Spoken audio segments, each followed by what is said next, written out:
So I think Disney and Marvel would have honored whatever he requested, but at the end of the day, no one knew. No one knew. So this kind of like shocked everyone, and it was like, oh shit! Now what do we do? Where do we go from here?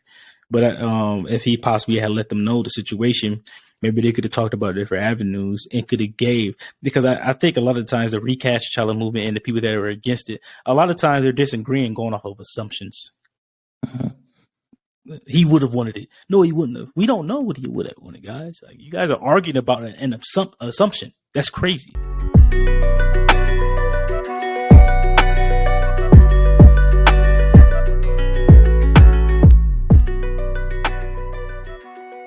So, I know you saw Wakanda Forever. Mm-hmm. I saw Wakanda Forever. What'd you think of it at first? Like the first pretty much general reaction.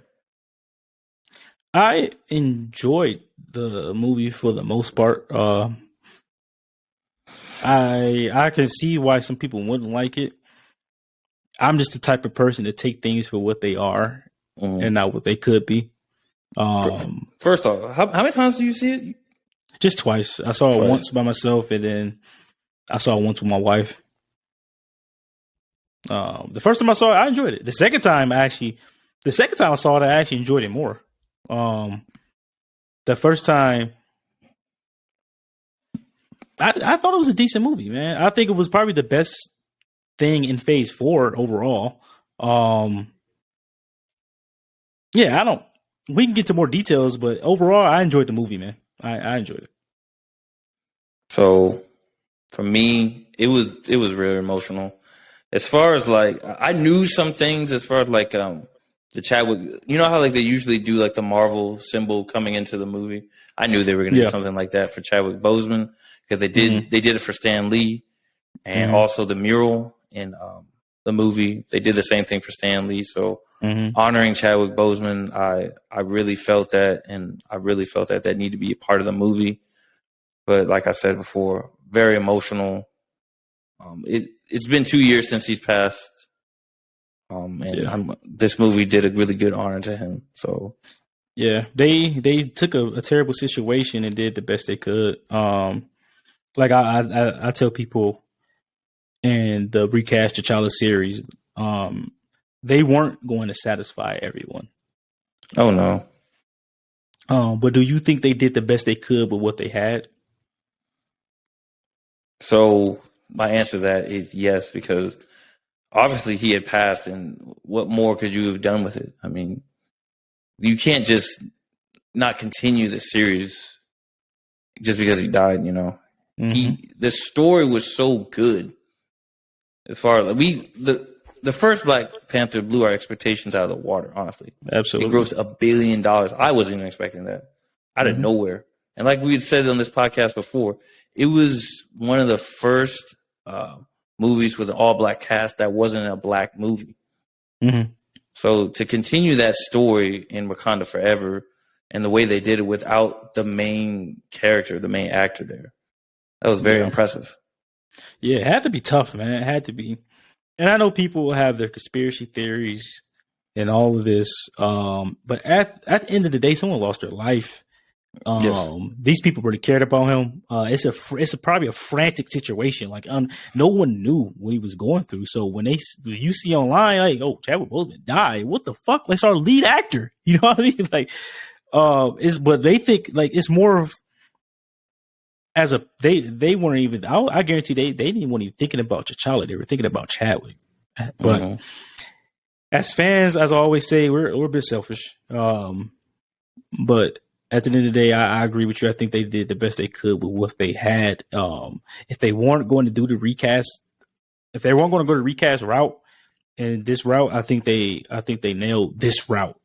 You know, they opened up a couple of different avenues by going this route. So yeah, and that's the thing. And that's the thing with the MCU and how Marvel Studios have been doing things. They always open it up for different possibilities. There's not just one line that they're going through. They always open it up for different ways to bring in other characters. So it's going to be interesting what they go on from here. Yeah. Yeah. I do got an interesting question. Go And ahead. this one may I don't mean this in any offensive way, people out there, Mm-hmm. so don't take it this way, but do you think if Chadwick let Marvel know what was going on with him, that they could have discussed what to do with the character in the case he did pass away from this disease? Do you think that would have changed anything? Like if he let them know, he like, hey, if I pass away, I want my character recasting. Right. What do you think about that? Do you, okay, so I think Disney might have tried to put him in the movies still. Is a thing, honestly, Yeah. because I'm talking about for after the original Black Panther. I'm talking about like he told them we had the disease sooner than they obviously when they found out. But he's like, hey, this is after Endgame and everything. If this is what I'm going through. If I pass away, I don't want my character recasted, or if I pass away, I want my character to be recasted. You know what I mean? Like, do you think they were honor what he was saying? I think they would have honored what. Yeah, I think they would have honored what he said. But the way I look at it is this: he was still so good not to have. So it is kind of still kind of confusing for it all. I think the problem with the recast T'Challa movement, and it's not necessarily a problem. But the thing is, everyone's saying Chadwick would have wanted the role we casted. We don't know that. You know, we don't know. I mean, we could say that, but we don't know. So we don't know how they were gonna. We don't know what would have happened. We don't know how he felt about it. You know, it's just I guarantee that. I mean, I'm not sure that's something he was thinking of. I mean, he was literally dying, but that's just some of the question I wanted to ask. Like, but on the opposite side of that, do you think because Disney is who Disney is, do you think like we're just going to keep going in the direction that we want to go? Because Disney is all about making money. They could have not honored if he would have said, I don't want this role to be recasted. But on the opposite end of that could have been selfish. I mean, he knew he was going to pass anyway. Hypothetically speaking, so this is kind of like a touchy thing. But if he had known he was going to pass anyway, and he's like, you know what, I want to take this role with me to the grave. That does seem kind of like in the selfish role, in a selfish lane. Like no one else can do as good as I did. So I'm going to take it with me to the grave. And that's not even his personality. Exactly. So I think Disney and Marvel would have honored whatever he requested, but at the end of the day, no one knew. So this kind of like shocked everyone, and it was like, oh shit! Now what do we do? Where do we go from here? But if he possibly had let them know the situation, maybe they could have talked about different avenues and could have gave, because I think a lot of times the recast T'Challa movement and the people that are against it, a lot of times they're disagreeing going off of assumptions. He would have wanted it. No, he wouldn't have. We don't know what he would have wanted, guys. Like, you guys are arguing about an assumption. That's crazy. What's the point of arguing over an assumption? But yeah, that is the question I want to ask, and then I'm sure people in the comment section are going to flame us. Yeah, I just don't want to come out here with some craziness. Yeah, I'm not a conspiracy person, bro. I'm not. Yeah. But what you think about Namor? I think so. I had to do a little research on the origin story of him, and I found that it's kind of like similar to Aquaman, but Namor came before Aquaman, so it's actually Aquaman pulling from his story. So kind of the same thing as him, his dad being like a sea captain, his mom being like a Atlantean or whatever. But this version, bringing in like the Aztec culture, and as far as like that, and creating him like an Aztec god in a way, I really did enjoy it. Honestly, it made it more realistic. Yeah. Instead of just having like him as just like an Atlantean, I think that would have kind of like been too similar as to what DC would have been doing for Aquaman. Yeah, although Aquaman pulled from Namor, people go based off the movies. Aquaman was out first, so they had to change it up. And I didn't even necessarily look at Namor as a villain. I look at him as more of an antagonist. I don't think he was necessarily a bad guy. I think he was just doing what was best for his people, which is the same thing if T'Challa would have done if T'Challa was alive. He's trying to do the best thing for his people. That's how they are in the comics. That's why they always butt heads in the comics. Like they're like arch nemesis in the comics, bro. Like they hate each other. But yeah, I enjoy Namor. People are complaining that they kind of glanced over his like origin, but I think they're going to go more in depth to it and more go deeper into it in his own movie. I think he's going to get his own movie. Oh man, that could be a possibility, and that's something we can. Go ahead. No, I would say I just kept seeing people complaining. I wish they would have told more or went deeper into it. I'm like, this is not his movie. Yeah. Just like how Black Panther came out and Captain America Civil War. Obviously, it's not his movie. He's just showing up in it and kind of like not really being the villain, but still part of the Civil War. They really didn't go in depth with him, but it's not his movie. He's gonna get his chance, and he did get his chance. Exactly. What are your thoughts on Riri Williams or Ironheart? So I don't know too much about her, but she did a really good job. The actress that portrayed her did a really good job. Yeah, her name is Dominique Thornton. Dominique Thornton. Mm-hmm. I feel like some people are gonna be upset that she didn't get as much, screen time or as much as like her backstory, but she's getting her own show. Yeah, I think it comes out next year. So, and then I remember on like another video I was watching, they were saying that they would like to have like Robert Downey Jr.'s AI, Tony Stark's AI, portraying. But the thing is this, like his character would take up too much, and his character would too much focus for him to be in the show with her.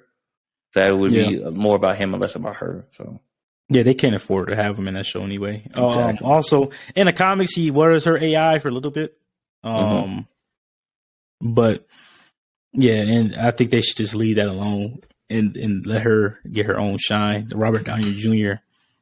And anything that has to do with the MCU, if he shows up, he's a star. So. Yeah, exactly. Speaking of AI, do you know who plays Shuri's AI? Dude, I literally his name just popped out my head. Troy, it started with a T, right? Mm-hmm. What is it again? Trevor Noah. Yeah, that's crazy. Okay. That's interesting. Yeah. I can see that. Shout out to Trevor Noah. And is this late night show still going on? His show's still going on. Yeah. His show's still going on. That's dope. But Riri Williams, I think her character hasn't been around too long. I think 2015 was the first time she came around in the comics. Oh, really? Yeah, she's relatively new. But she's a good character, man. Super smart character. People, and this is another thing. People they're just using her to replace Iron Man. Iron Man's dead, bro. Hey, come on, like if you guys read the comics, this is what she does in the comics. Like they made her to be a sort of Tony Stark, just a younger version. And she's from the hood. She's from Chicago. It's not the same. I don't understand why people have such a big deal with women getting roles or getting shine. I don't understand. Like, I'm not even gonna touch on that, but I enjoyed her character in the movie. Some people saying her character was pointless, but at the end of the day, Ryan Coogler is producing her show as well, and he wanted to make sure she got introduced before her show's out. Yeah, you can't have too much shine on a character where the movie's not really about them. It's gonna throw off the flow and the plot. You have to focus. You can introduce them that way. Like we're saying, they're gonna have their own show anyway. She's gonna have her own show anyway. But just give her enough time to introduce her, get her familiarized with other people. That way, she gets prepared for this role that she's going to take on in the show. That way, who she is. And I don't know why people are complaining about this. Like the MCU hasn't been doing this since the very beginning. Like, and even the Iron Man 2, Natasha Romanoff was in the movie. Like they've been doing it since the very beginning, having characters show up in the movies. Like, but it's a universe, bro. Like But whatever. What do you think about Talokan, the underwater city or underwater country, really? So I found it super relative to what is it? Ancient Aztec culture. As far as like, obviously they didn't have like super technological advances like Wakanda, but they really didn't need it. They really didn't need Yeah. it. They had exactly what they needed. They had basically everything as far as like art, architecture. It was super cool seeing them live underwater. The origin Yeah. story for it. Um, the whole thing with them having another nation that had vibranium. I thought that was an interesting thing too. Yeah. Actually, that was another thing I was going to ask you.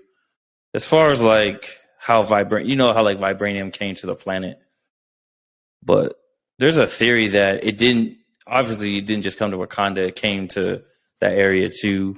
Yeah, it But hit the they're water. saying that. As I was saying, it hit in the water too.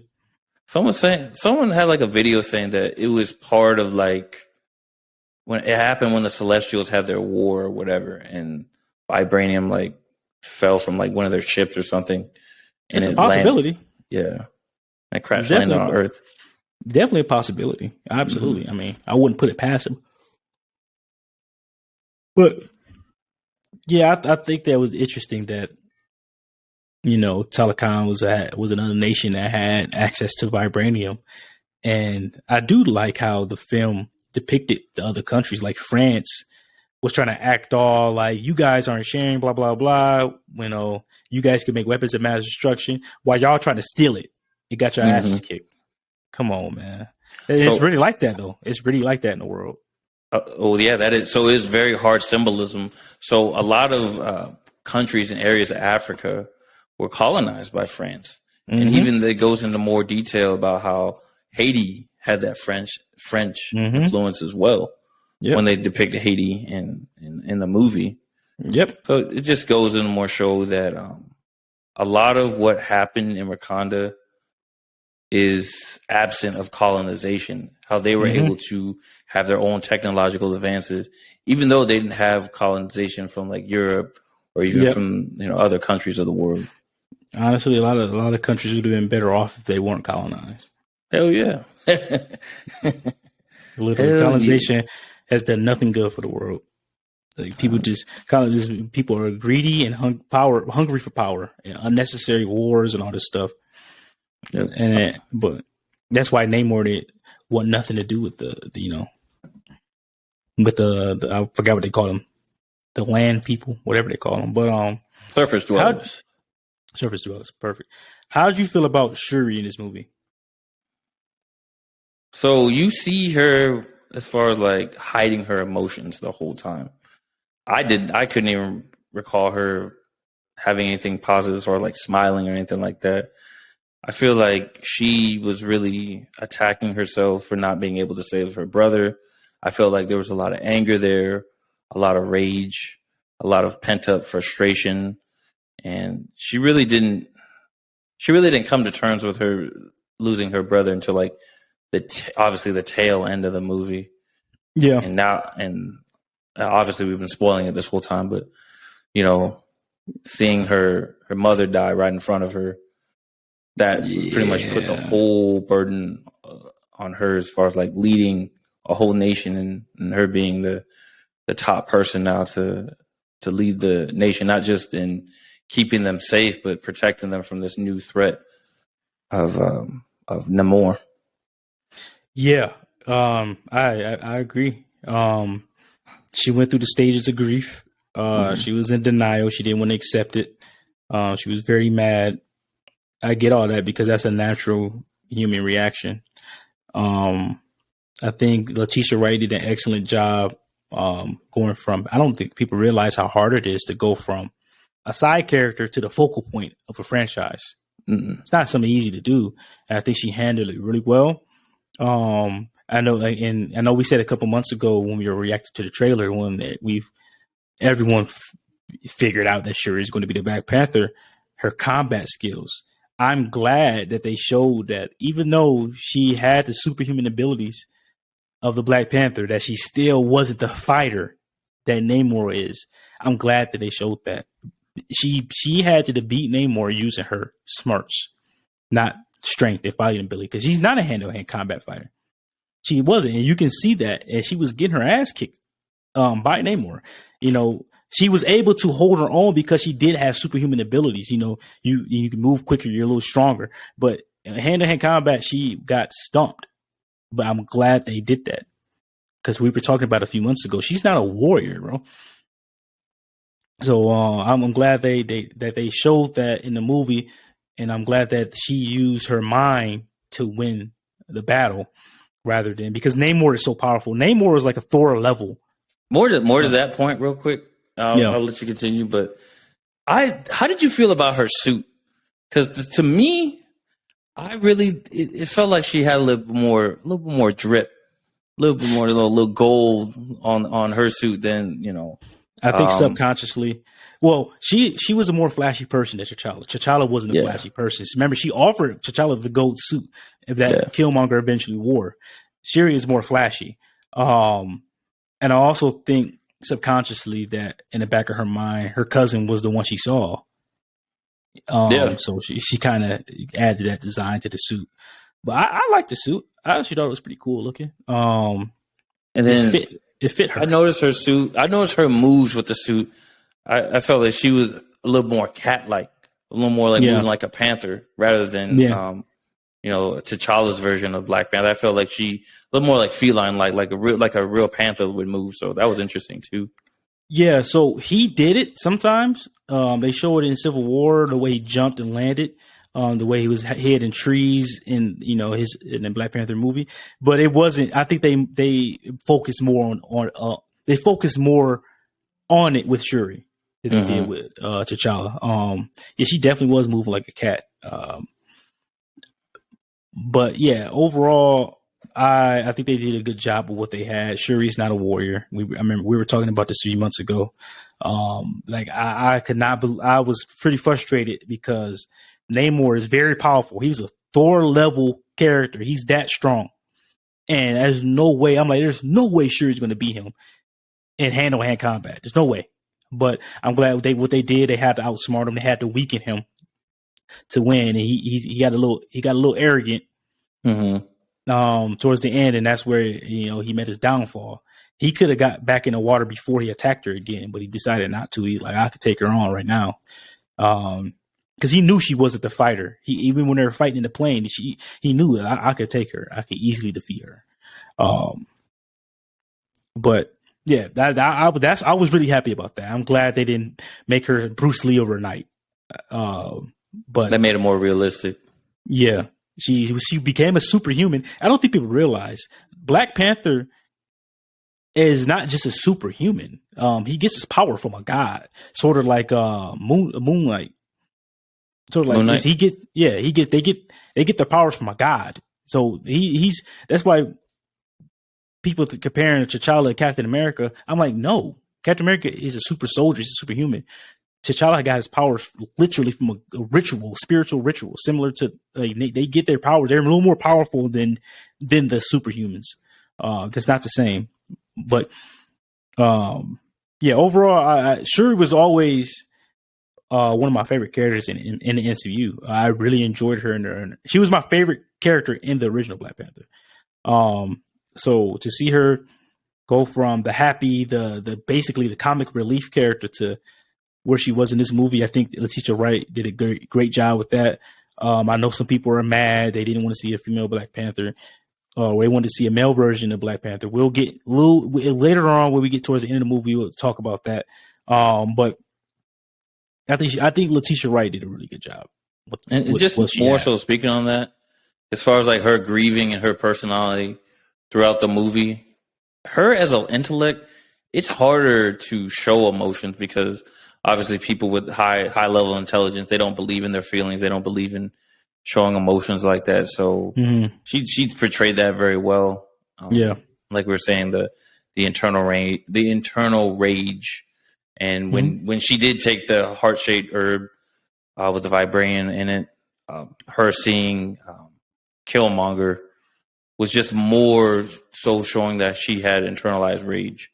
And that's, because whenever they do that ritual, it's someone that they, obviously care about, or whatever ancestor is going to help them, understand what it is that they need to do to become Black Panther. But the fact that she saw Killmonger, I think it was just more so that rage that she was embracing.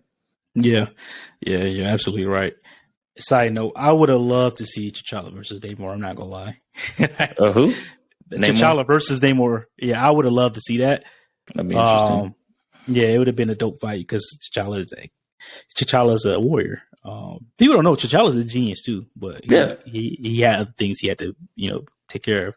And I would have loved to see Killmonger fight Namor. I thought that would have been a good fight too because they're both pretty ruthless characters. But yeah, what you think of the Queen Ramonda? So I actually, and yeah, we could talk about that later too. Well, actually, we can talk about it now. So I did put a poll up on my channel asking, was Angela Bassett's performance of King or Queen Ramonda Oscar worthy? A lot of emotion, a lot of intensity. Absolutely, bro. I really enjoyed her portrayal as Queen Ramonda, and we saw a lot more of her this time because obviously with the absence of T'Challa, we were going to see a lot more of her. So I really enjoyed it. It was, to me, it's one of her better performances as an actress. Absolutely, bro. I have to agree with you. It was an amazing performance. Angela Bassett in general is an amazing actress. I think she's going to get it this time. I think she's going to get her Oscar. I told people in the last recast T'Challa video that I think these actors, like, those were their real emotions, bro. Like, they weren't acting. They weren't acting. They really felt this way about Chadwick in general. So they were able to bring that to life on screen. I can't recall of the last time this happened where the lead character has passed away and he meant so much to the supporting cast. That and then they put it in the movie basically to reflect that. So I absolutely agree with you. I think she's going to get it. I think she deserves it. Even people who hate on the movie, I think they could admit that. No, yeah, this was a good role for her, and she killed it. So I hope she gets it this time too. Yep. They had a couple surprise cameos. I'm not sure if you're familiar with Val, the head of the CIA. She is she's the person who's been recruiting people for the Thunderbolts. I found it interesting that she was Ross's ex-wife. Just a side note on that real quick. I remember, like, I don't want to reference this video too much, but I just remember doing some research and seeing this video. But someone pulled an interesting comparison to her because she's obviously recruiting for the Thunderbolts, the anti-hero team that she's creating. And someone basically made a comparison to her and Amanda Waller of the DC universe recruiting Suicide Squad. I was like, I can totally see that. Yeah, that does make kind of sense. The Thunderbolts are basically the Suicide Squad. Yeah. Yeah, that's a good point. I'm glad that I was not expecting to see her in this movie. I'm glad they did because this movie was very political. So this is not in the next Black Panther movie, they're going to be dealing with the consequences because no one knows about Namor. They think Wakanda has been doing all this stuff. So it's going to be interesting to see where they take that. I'm just glad to see her in the movie. They're getting everything built up for the new Captain America movie, the Thunderbolts, all that stuff is coming up. So I'm glad to see that they're building towards that. I wonder who else is going. Well, they show who's going to be on the team, but they did recast since that actor for Thunderbolt Ross had passed away. They recasted him with Harrison Ford, so I think they got something big coming for the characters because he is the Red Hulk. So we'll see what they got going on with that. That's just something I thought was interesting. Not something I was expecting to see.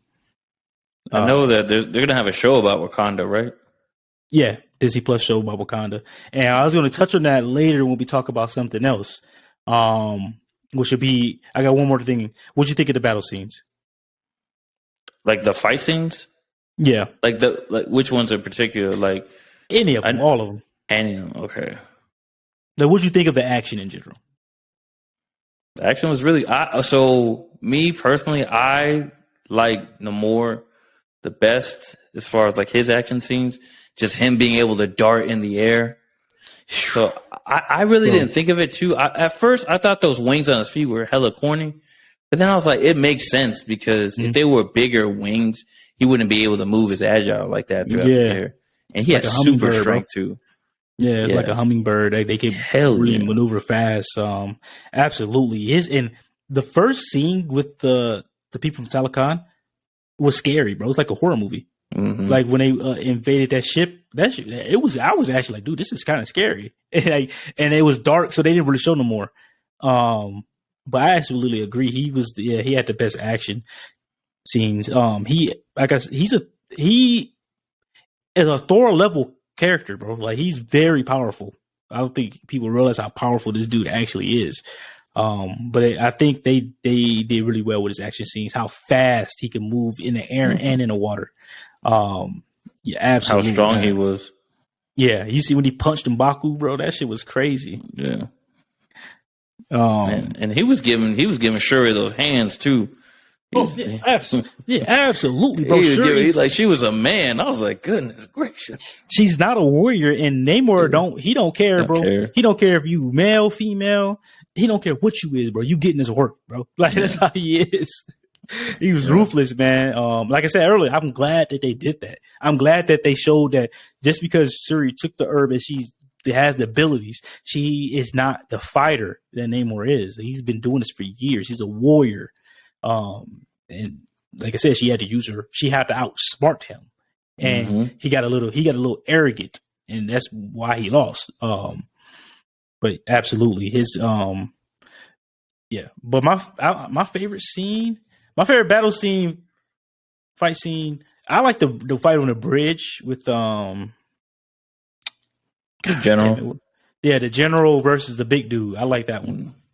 That was a good one because you seen when he dislocated her shoulder, bro? Yeah. Oh my god. Yeah, I saw that.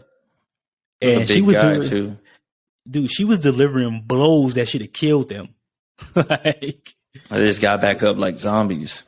Yeah, that's impressive, man. That's impressive. So what were your thoughts? So this is, the thing that people were wondering what they were going to do going forward with T'Challa. What did you think of Prince T'Challa? The mid-credit scene. Yeah. I honestly, and I put up a poll about this one too, I was surprised. At first I was feeling the emotion because obviously the scene prior to it, Shuri was on the beach burning her garments to kind of symbolize the end time of mourning, and she was kind of remembering her brother, T'Challa. Yeah, I was honestly surprised, and I wasn't really thinking that they were going to put that type of scene in there. So it took me by surprise, but also I'm like, okay, well now they opened it up for something in the future. Absolutely, and I know I'm going to get backlash for this. Some people are just irrational, but I know I'm going to get backlash for this. In the comics, I don't think people realize that T'Challa's father actually died when he was 5 years old. He never really knew his father. And that's about how old Prince T'Challa is. So it seems like what Marvel did, since we didn't get a real origin story for King T'Challa because none of that happened. His father was already dead. And so I think we got an adult version of T'Challa because we wanted to see T'Challa in the MCU. So they changed the story. But what it seems like is King T'Challa is going to be more like T'Chaka. Prince T'Challa is going to be more accurate to T'Challa in the comics. That's what it seems like they're going to do. Which some people didn't like. Some people liked.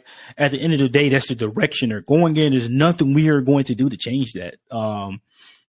I'm sorry to sound kind of harsh, but we got to accept it. Like they're not going to recast Chadwick's version. It's over with. He's dead. The movie's out. It came out.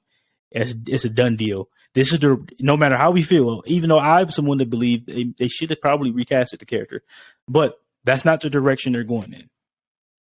It is what it is. But it seems like Prince T'Challa is going to be more comic book accurate than his father was. Like I said, T'Challa's father died when he was 5 in the comics. He became the king very young. So it's a completely different. Chadwick's version is a completely different version of T'Challa in the comics. So I think Prince T'Challa is going to be more accurate. We're going to get more. I think he's going to continue his father's story, but also we're going to get more comic book accurate stories. And I'm pretty sure we'll see T'Challa versus Namor in the future, since Namor doesn't age like that, and Prince T'Challa's going to grow up. Eventually he's going to be like, "You did this. You killed my grandmother. You know what I mean? You did this to my people." I think we're going to see another fight between those two. I think Shuri. I think this is going to be the only movie she's going to be the actual Black Panther. Black Panther.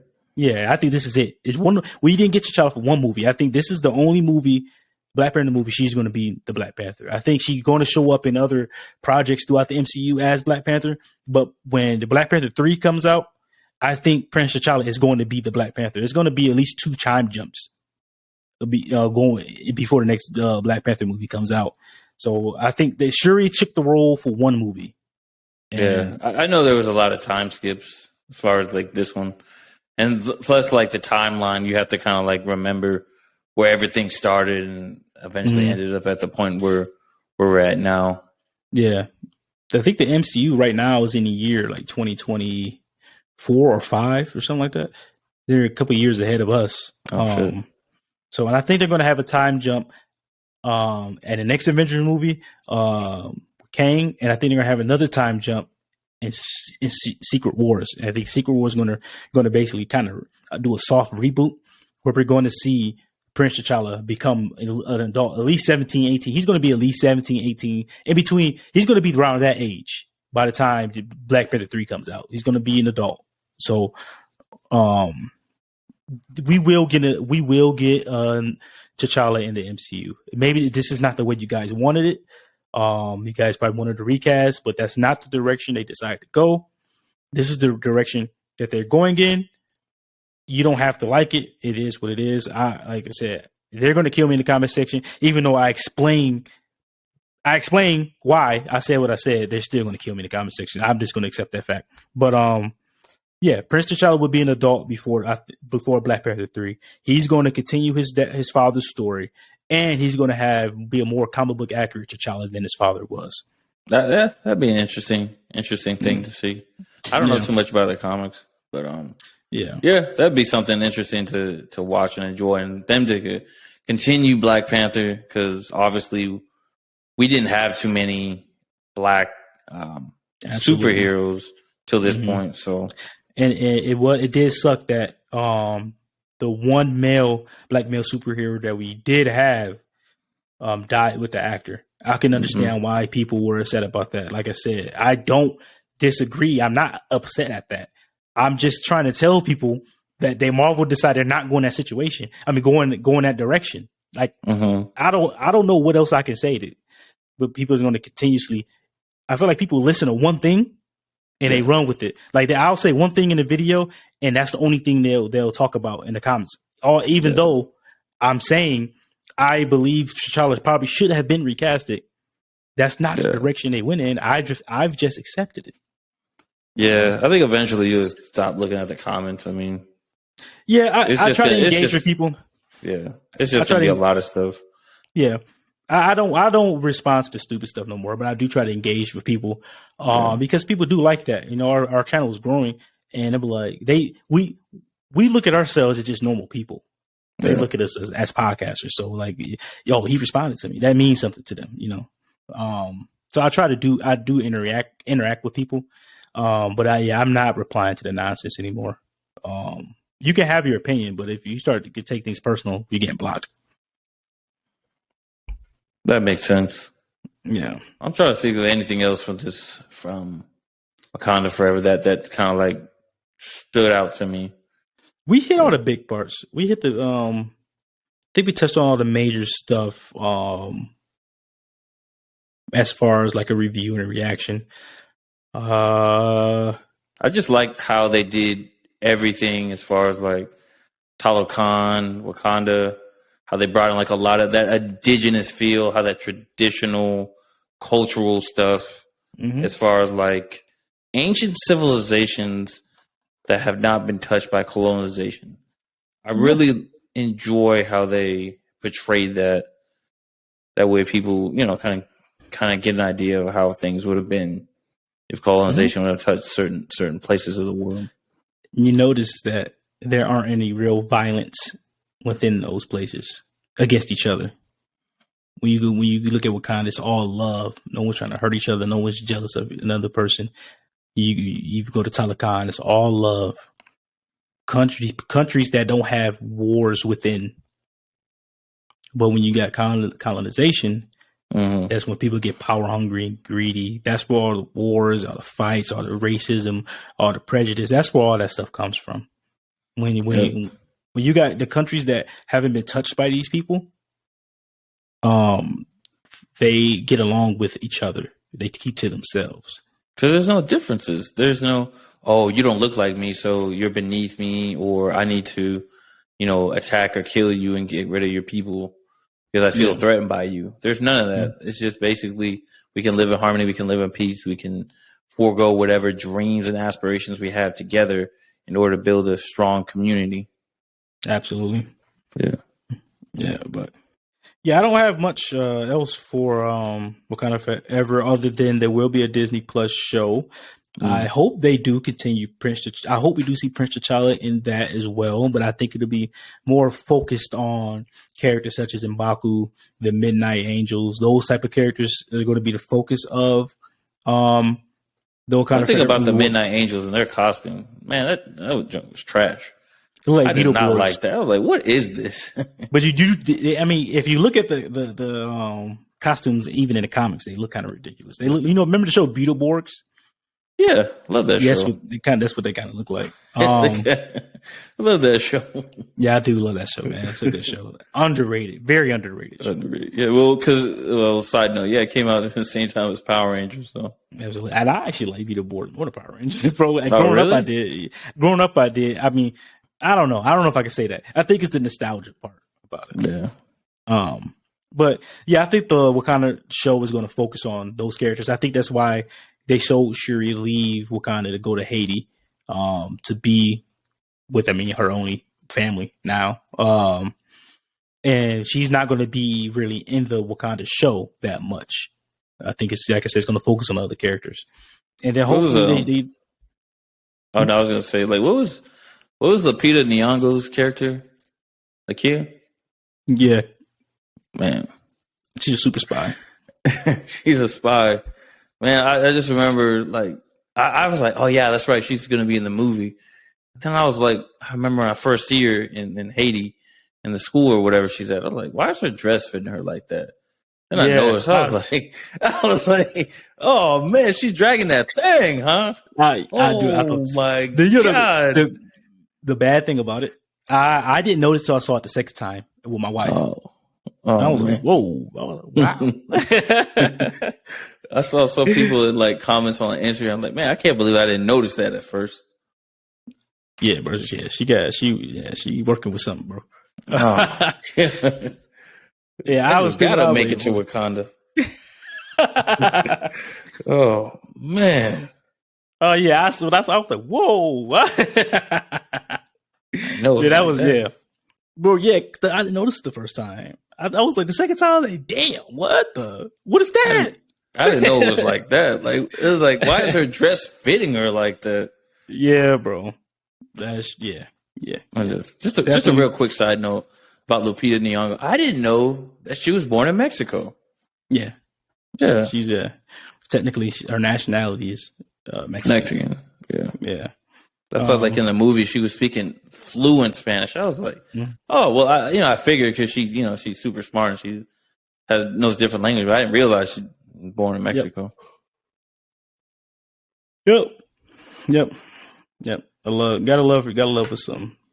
Yeah, definitely one of my celebrity crushes. But I don't have anything else really about Wakanda Forever. Overall, I was able to enjoy the movie. Even like I say, even though I was somebody that initially believed that T'Challa should be recasted, eventually I accepted reality. That's not the direction they're going to go in. I was able to go in the movie and enjoy it, and I like the direction they're going in. I do like it. Now that I see what they're trying to do, where they're going.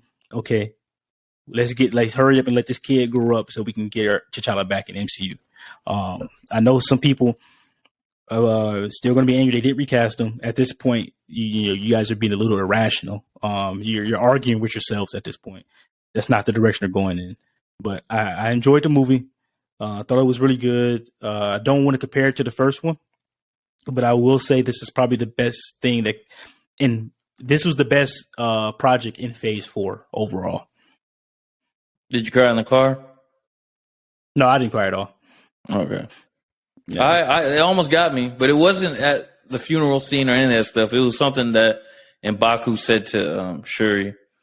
Basically, he was saying that how much stuff do you have to go through? How much stuff does the world have to put you through for you to still be considered a child? Yeah. I was like, man, that's really deep. Yeah, I mean, shit. She went through a lot. Yeah. She became the queen of a country. That's crazy. Most powerful nation on the planet. Yep. On land, at least. Oh, yeah, on land. Yeah, good movie, man. I enjoyed it. I absolutely enjoyed it.